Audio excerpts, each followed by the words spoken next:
Welcome back. Oop.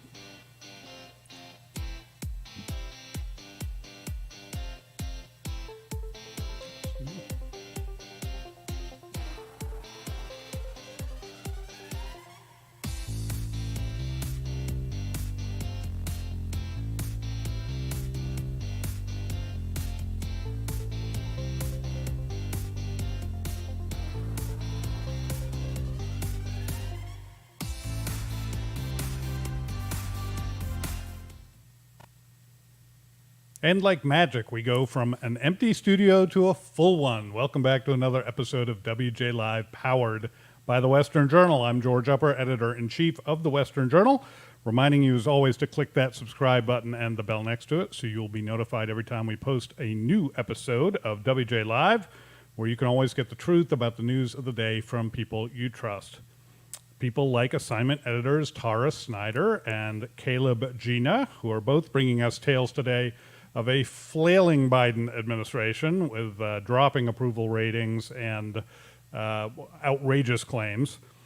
But first, I have a tale of a flailing Biden administration. Some heartland Americans, and probably many of you, were angered last week to hear that President Joe Biden decided to remove singer Lee Greenwood from the National Council on the Arts. The singer whose signature God Bless the USA has been played at patriotic events since he wrote it in 1984, said he was surprised at his ouster from the panel after having first been appointed by former President George W. Bush. That was quite a while ago. He told Fox and Friends on Thursday, quote, "I was quite shocked, to tell you the truth. I didn't get a phone call or letter. It was just an email." Now, look, Joe Biden certainly has a right to choose his own nominees for the Arts Council. God Bless the USA is neither a Republican nor a Democratic song.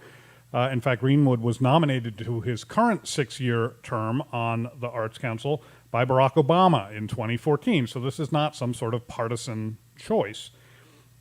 Greenwood served his 6-year term, and part of Joe Biden's job literally is to either renominate him or replace him with somebody else.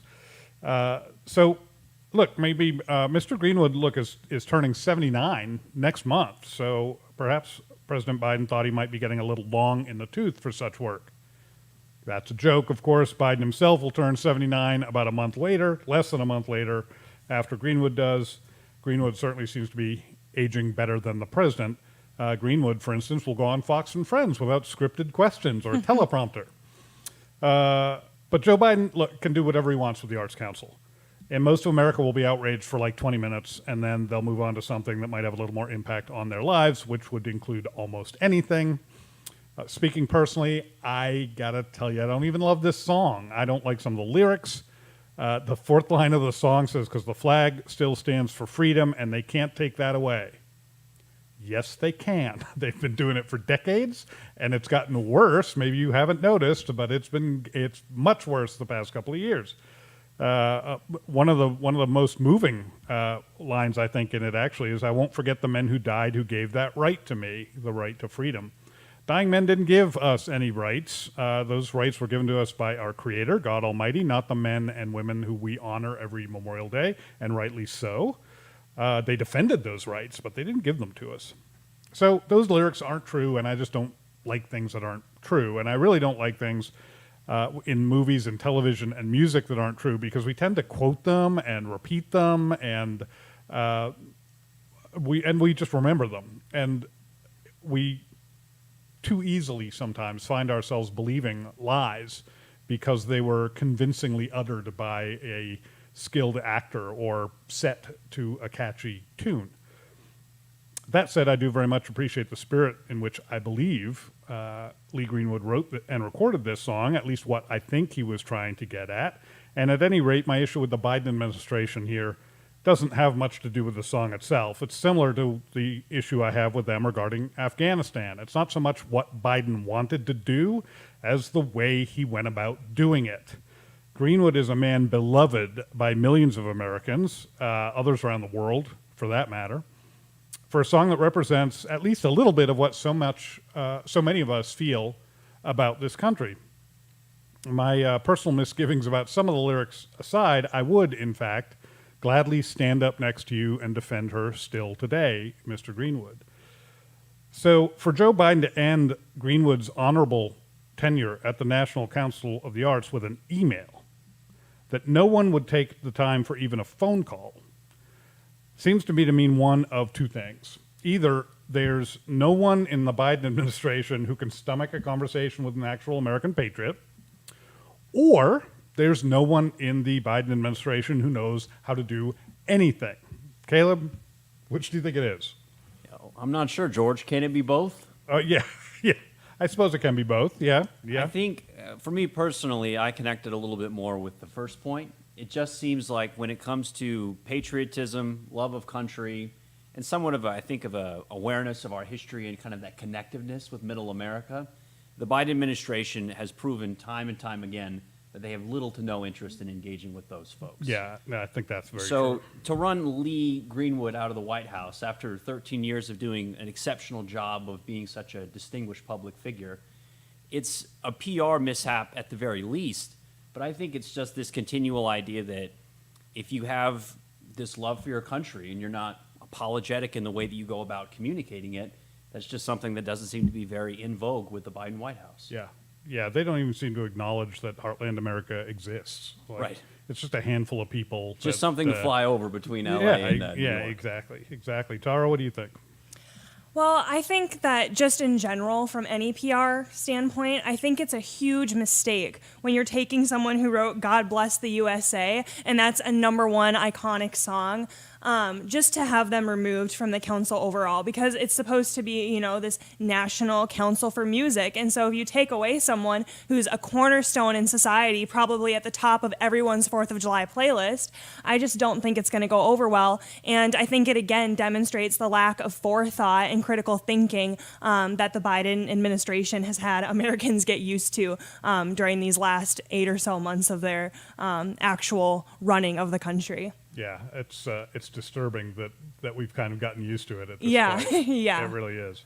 And it's showing up in some of his poll numbers, it Oh, looks like. yes, it is. So for the last few episodes of WJ Live, you guys probably know that I have made sure to track Kamala Harris's approval ratings because they've been super, super bad. She's actually set records for how bad her approval ratings have been since the 1970s.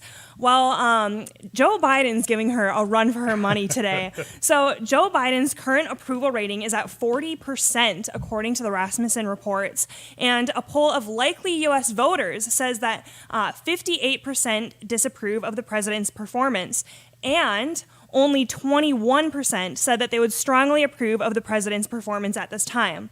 So these are really, really bad numbers. And if we think really about it, Trump also had a really, really tough time with his numbers for the most part. But at this point in his presidency, Donald Trump was at a 43% approval rating. Now, the 43% approval rating is a little bit shaky because you're going, hey, that's only 3% above. But when you really think about it, Donald Trump was going against the media. He was going against every narrative out there against him.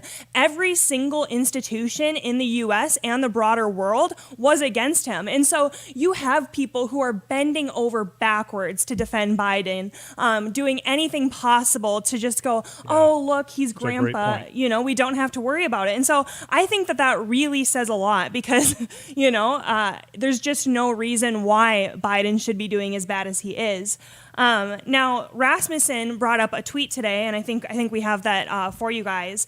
And they said that the majority oppose the $3.5 trillion spending bill. There's a majority of people against raising the debt ceiling, and a majority believe that the pandemic is a Trojan horse for permanent socialism. Wow. So these are really, really key critical issues. So there's a few things that have happened in the last month and a half, and I'm going to read off a list, but I'm curious what you guys think is the main reason Americans are so fed up with Biden. So first, we have Afghanistan. That can be summed up into one word. 2, we have cutting Boris Johnson off mid-sentence at the White House, which is a national embarrassment. Then we have COVID vaccine mandates. 4, excluding France in an alliance with Australia and Britain, which basically forced France to bring home its ambassadors. 5, we have the border crisis. And 6, we have never taking questions and consistently turning his back on his own people. So what do you think, George? That's quite a list. It's hard to. I'm kind of like Caleb with my question. Do I have to choose just one? Yeah, all the above. Yeah, exactly. I think the downward trend certainly seemed to really start, or at least accelerated quite a bit with Afghanistan. So I think that was a big part of it. I think that might have gotten some people paying attention who weren't paying all that much attention before. Yeah. But my gut tells me that the real issue, the real ankle weight here for the Biden administration is the border crisis. The images, the constant flow of illegal immigrants into the country. There's video, there's pictures, there's a clearly deceptive narrative, not just a narrative that we disagree with politically, but one that the White House is just clearly just lying about what's going on. And the American public we don't always have the longest attention span, but we're not dumb. Yeah. We remember that it wasn't like this like 9 months ago. We remember that Donald Trump had done quite a bit towards securing the southern border. And like him or dislike him, that you really can't argue with that, the effectiveness of that policy. And it's just so crystal clear. Afghanistan, a little more mushy, in my opinion. It's, even the people who are mad at Biden for the way he got out of Afghanistan, like me, might question whether we should have been there in the first place. And so there's a little bit of like, well, at least we're out of there. The border is a lot more cut and dry than that, I think. Yeah. If I had to vote on just one issue, I think that's the one I'd Yeah, pick. 9 months ago, the entire news cycle was what did Trump tweet today? So exactly. Now they're forced to do their jobs and actually report on what's going on. Yeah. What say you, Caleb? Well, I'm with George that I think Afghanistan in many ways was the instigating event that seemed to trip everybody's radar and just make them pause for a second and say, what's going on? Yeah, yeah. But in my opinion, I think part of what's really dogging them now is COVID. Because you go back to the 4th of July, Biden's out in front of the White House and he's saying, oh, this is victory. It's almost like eerily reminiscent of George Bush's Mission Accomplished, where he's standing on the carrier with the giant sign behind him. Right. But, of course, we all know with Delta, the prevalence of the virus is much more than I think they anticipated.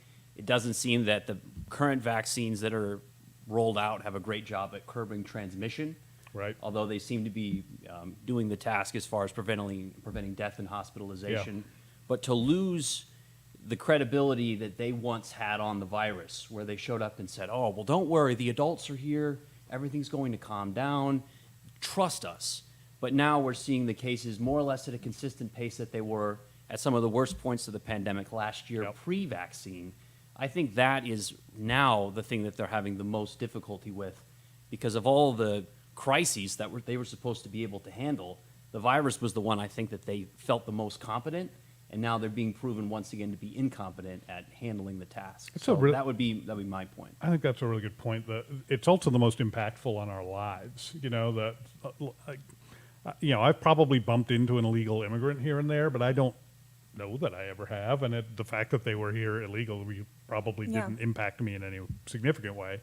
COVID impacts all of us. We've all had to put on a mask when we didn't want to put it on, or couldn't go somewhere we wanted to go, or whatever. So that's a really good point, I think, Caleb. Yeah, it's also really interesting just to touch on with the whole COVID situation is that the entire time Trump was serving as president, it was every single death was Donald Trump's fault. Right. And now it's shifted to every person who's not vaccinated, who just chooses to not be vaccinated for whatever reason. It's their fault. You're killing grandma. You're a murderer. And so it's just amazing how they've uniquely politicized the COVID vaccinations. And moving on to America's favorite vice president, Kamala Harris, she even said when she was campaigning that she would be hesitant about a Trump vaccine. So I just Yeah. think it's a really, really interesting workaround how that all happens. But according to a Gallup poll today, Kamala Harris is actually pulling ahead of Joe Biden with a 49% approval rating, which is 9% of Biden's current standings. And so I think it's absolutely mortifying to lose to one of the most unlikable people in America. And Joe Biden really can't even rely on his old doddering man shtick anymore, because he's always yelling at the press. He's always in the news for doing like terrible things. Like, people optically see him turning his back at the microphone. It's just not a good look no matter which way you look at it. And so my next question for you guys is, who do you think that the White House needs to put out there to really direct where this administration is going? Because Psaki's doing a horrible job, as we've seen. Kamala's nowhere to be found, and Joe Biden can't coherently speak. So what do you think needs to happen? Wow, what a good question. I don't know that they have anybody in the current Biden administration. I'm just kind of running through cabinet posts in my head here, and I can't think of anybody that really has the trust of the American people. I think they might have to go outside of their current administration. I think something that might help them would be if Barack Obama spoke up more. He is still very much loved by the left, by the Democratic Party. I would not ask Hillary, who is no more like than Harris is. I don't think I'd ask in the post Me Too era. I don't think you can ask Bill Clinton to step up. A few years ago, that would have been the go-to. I think Clinton was just this kind of likable rube almost. Just a Southern guy and informal, very informal president, and just the kind of lots of people who hated his policies would say, yeah, but I'd have a beer with him. He's that kind of guy. The list of sort of statesmen on the Democratic side just is so small now. Jimmy Carter is elderly. Al Gore looks ridiculous. I don't know if you've seen a picture of him recently. He looks ridiculous. He just can't. You just don't want him on camera. Kerry, maybe. I can't think of anybody. Yeah, definitely not Pelosi. Not Pelosi. Maybe Schumer? Barack Obama. Maybe too shrill. Maybe Michelle Obama. Oh, that would work. Maybe. Yeah, maybe some combination thereof. And guess Chelsea who? Clinton, maybe. I don't know. I just don't know. I don't know that bench just doesn't seem very deep to me. They should just do like a rotating cast of celebrities. So you should have like Olivia Rodrigo come out and then shame everybody one day. Then you have Chrissy Teigen come out and shame everybody There the you next go. Come day. on, Come on. that would be strategic. You Just could go just out like read a off bulldog. of Obama's birthday party guest list, and then Right, just invite somebody who was at the birthday party to come whip up hysteria in the American population. Yeah. That seems like what they should. Well, They can do that. That part, I think they got. The hysteria part, I think they're managing. It's the competence, I think they're lacking. Yeah. So, it sounds like we have no idea what they should be doing going forward. But, Caleb, I think you have a topic talking about their decision-making processes with bills and spending American taxpayers' money. Here's a great example of incompetent communication, actually. Yeah, so great segue. Obviously, everyone, you can tell Tara's a professional. So my story's got to do with their messaging in regards to the $3.5 trillion reconciliation bill. Now, there was a quote that was said by, here, I got it written down, the White House spokesman Andrew Bates on Friday talking to Axios, and this is his words. He said, "The bill's price tag is $0 because it will be paid by ending failed special tax giveaways for the richest taxpayers and for big corporations, adding nothing to the debt." So, of course, all of us sitting at this table understand how math works and know that everything that was just verbalized is completely preposterous and has no groundings in reality. But I think there's somewhat of like their strategy that's revealed with some of the sentiment that they're communicating here. Because I think when we look back at the earlier months of the Biden presidency, what we were seeing is them trotting out these extremely progressive, extremely expensive bills and trying to have them kind of passed on an individual basis.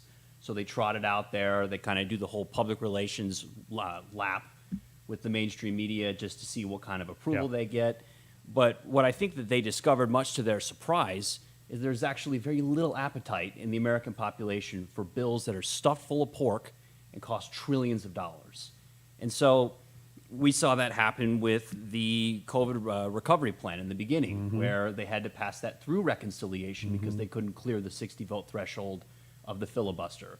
We saw the For the People Act come to a grinding halt because they couldn't reach that threshold. Absolutely, thankfully for that. We saw the same thing with the Equality Act, where they tried to once again push this forward. We saw this even with the infrastructure bill that was negotiated on a bipartisan basis, where they had to get 10 Republicans to come over who actually also yanked $1 trillion out of the bill. When it was initially proposed, it was $2.2 trillion, even though it settled on $1.2 trillion. So I think what they've discovered is that when they try and push these bills forward, there's no appetite for it, there's no support for it, and it's dead on arrival. So instead of them trying to do them all individually, I see the reconciliation as just all of it being jammed into one mega package. So my question to you two is, do you think, like, you know, let's once again put ourselves in their shoes, which might be difficult, you know, do we think it's strategically viable for them to try and push for these pieces of legislation individually? Is there even a somewhat greater chance of success grouping it? Or just is the third option, it doesn't really matter because the American public and the Congress will not support this legislation no matter which route that you choose? I think that if I were a Democrat, I would say we need to put as much in there and just ram it through, because here's the strategy behind just making the plate so full you can't tell what you're eating, is that's literally what they're doing. If there's so many huge issues within the bill, it's a lot harder for Dan Crenshaw or Ted Cruz to get up and go, hey, this is what's happening, this is what's gonna go on when this bill passes. If there's like 5 or 6 critical key issues there, it's a lot more difficult to message across to Americans that, hey, all 6 of these things are going to get passed, not just one. I know that one of the bills that people were kind of more familiar with, I think it was like the equal rights bill, is that what they called it for the LGBT community. And even there, there was a lot of issues because it was halting, you know, Catholic schools from not accepting gay teachers, and it was allowing or forcing nuns to buy birth control at convents or use birth control, which is against the Catholic Church. And so there were all of these really, really key issues where it really wasn't about rights. It was about imposing leftist ideologies and beliefs on Americans. And there, people can really see the issue. And so I think it comes down to the idea that when it comes to a Democrat look at policy, Democrats are all about the me-centered view of politics. What is going to happen for me? Where conservatives are, leave me alone, you can do what you want, don't impose on me. But now we're coming at a point of, no, you need to accept what I do, you need to promote what I do, otherwise you're a bigot. It's not good enough to just leave people alone anymore. Yeah, I think some of the thinking behind some of this is that this bill is so big it's got something in it for everyone, right? They're trying to get votes by packing stuff in here so that everybody has a reason to vote for it. The problem with that thinking is that it also gives more reasons for people to vote against it, right? There's nothing that's going to pass with everybody that everyone's going to vote for, right? Anything you put in the bill, you risk somebody saying, yeah, I don't know about that. So I don't know that the strategy is going to be successful for them. Their problem is, for them, time. They've only got a year, right? A little more than a year before the 2022 midterms. There's a very good chance that the Democrats are going to lose the House. They're probably going to lose their majority in, counting Harris, in the Senate. But as long as it only takes one, right? As long as the Republicans take one House of Congress, that's it for the Biden agenda. It's over. So I think they are thinking. I think part of the thinking here is we just don't have time to piecemeal this thing. We've got to get this stuff done, and we got to get it done quickly. Not only before Congress potentially changes hands, but before they have to run. There are things in all of these bills that will be hung like albatrosses around their necks, and they want to pass the bill and get as far down the road from it as possible, so that people forget about it and they can run on other issues. So time is a big factor for them now. Yeah, and I think it's just important to mention that this is a staggering amount of money. Oh gosh, yeah. we spent $4 trillion winning World War II, Right. defeating the Axis powers. Right. And we're going to spend $3.5 trillion on human infrastructure? Yeah. I Whatever mean, that means. I'm sure there's something in a $3.5 trillion bill, like you said, that even the three of us believe in. Sure. But when Yeah. you I'm sure pair there it is. inseparably from all these other pieces of legislation that we think are going to be corrosive to the country's moral fiber, to be degrading to the economy, it doesn't matter if there's something in there for you and me when the overwhelming majority of it is garbage. Yeah, and the American people, we don't always have the longest attention span, but we're not dumb.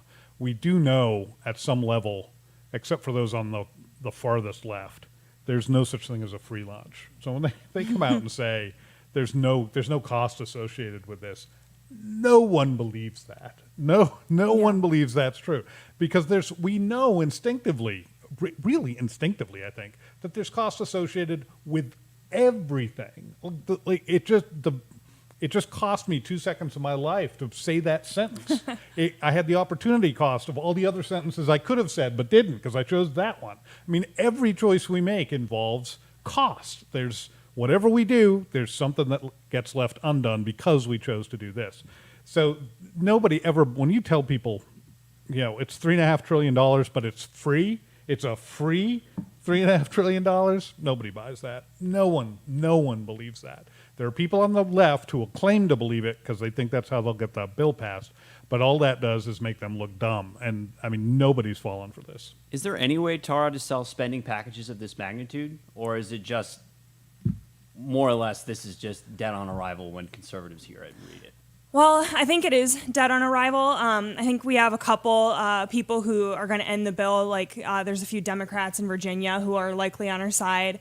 And so I think there is some hope. And I really, really believe deep down that there is some semblance of common sense left. I mean, we're seeing that with the approval ratings. We're seeing that because we're seeing the chaos that's erupting throughout the country. Even now, Costco is putting things on rationing orders. And I think that shows just the level of panic that America's at, because you have to be at some level of complete distrust of what's going on in your life and your circumstances when you're like, oh, I need to buy toilet paper again, like March 2020, and oh, I need to buy Clorox wipes and all of this stuff. People panic. We're human beings at a baseline level, and so there are real factors and real things we can look at just from like a standpoint, like in day-to-day life, where we can say, hey, Americans are fed up, and they might not even know it, but their actions are telling. And I think when you have a president and vice president neck and neck for like the most unpopular person in America, that really says a lot too. I think people will start to wake up, and they're in danger for 2022. I do. Some people I've talked to directly in politics really do sincerely believe that the Biden administration has stuck their neck out too far this time. That specifically in reference to the vaccine mandates, they feel like they've just pushed it too far. That the American people won't stand for it, and they really have hurt themselves for 2022. So I think this is all sort of a piece. But it also goes back to I truly believe that the Democrats feel like they are out of time. They gotta move if they want to get this stuff done. And so I think that leads to them sort of bundling everything together. Yeah, just to put a bow on this, in order to pay for this, they want to raise the corporate tax rate by 7%. Right. To think that has zero impact on people and it's going to cost no money is naive. No, it's ridiculous. There's no such thing as a corporate tax. People pay taxes. Corporations pay them, and then what do you think? They eat that money? They increase their prices. They pass it on to you and me. No such thing as a corporate tax. Or another proposal was let's tax the cigarette smokers Right. extra heavily in order to pay for this. And guess what? Most of the people that smoke are of a lower income status. Absolutely. So for them to say, oh, this is just going to be the rich people and the corporate overlords that get taxed, it's doublespeak. It's not true. Right. And it won't be as effective as they claim because, double the price of cigarettes, some of those people are finally going to quit, So they're not going to bring in the money they say they're going to bring in. But like I said, they're desperate. They know they're running out of time, so they're trying to do whatever they can to push this stuff through so that Biden can have his precious legacy. And speaking of being out of time, we're just about there. Last week, We brought you live to the Arizona Senate meeting to reveal the results of the Maricopa County election audit, and we brought you that whole thing. I hope you were watching on Friday. In its entirety, we didn't do this show because we wanted you to be able to watch that, and it went on for hours. And we knew there'd be a lot of fake news floating around about what was said and done in that meeting. We know that the best antidote for lies is the truth. So, for example, you've heard over and over again this weekend, I'm sure, from the establishment media, those of you who are paying any attention to the establishment media anymore, that the results didn't prove that that Donald Trump and not Joe Biden won Arizona. What absolutely none of them is saying is that the audit was never trying to prove that Joe Biden lost Arizona and Donald Trump won. It was to look into claims of irregularities, failure to follow procedures, security threats, and it found all of those in droves. The audit demonstrated exactly what Senate President Karen Fann told me face-to-face it was looking for, which was just those things, nothing more and certainly nothing less. But don't expect CNN to tell you that. Don't expect the New York Times to tell you that. You're not going to hear it on NPR. If you want truth, if you want the full story, especially if you want it from a Christian conservative perspective, you're going to have to come to the Western Journal, and we're very glad that you do that. And since you do, how about supporting us by becoming a member today at westernjournal.com/join. Every new member supports our work, all of our work, including hiring and training young conservative journalists like us. All right, like them. And without members, it would have taken us much longer to build out this new studio. That WJ Live comes to you now from 3 days a week, Monday, Wednesday, and Friday, because without members, we are far too dependent for our revenue on big tech companies like Facebook and Google, which are run by leftists, in case you didn't know that, who literally wish that we would go bankrupt. They literally wish that. And in fact, trust me, they've tried to make that happen. You can help Western Journal stand up to those big tech tyrants. You can do it today at westernjournal.com/join. And when you do, we have a gift for you. You pay for 10 months of an annual subscription. We'll give you the other 2 months free. So that's about 17% off. You'll get some content that no one else gets. It's exclusive to our members. More importantly, you will understand, you will know that you're making a difference in the very front lines of the war against establishment politicians, their allies in the mainstream media, fake news, all of that. Please become a member today. Help support us financially, make us less dependent on the whims of those social media platforms. And your support means the world to us. Every time we get a new report of new members joining, it just is, it's just great. It's just like a shot in the arm. And I don't mean a vaccine. I mean a good shot in the arm. With that, we must bid you farewell until next time. We'll be back to bring you truth every Monday, Wednesday, Friday, 5 p.m. Eastern, 2 p.m. Pacific, here on WJ Live, powered by the Western Journal. We'll see you then. Take care and stay safe.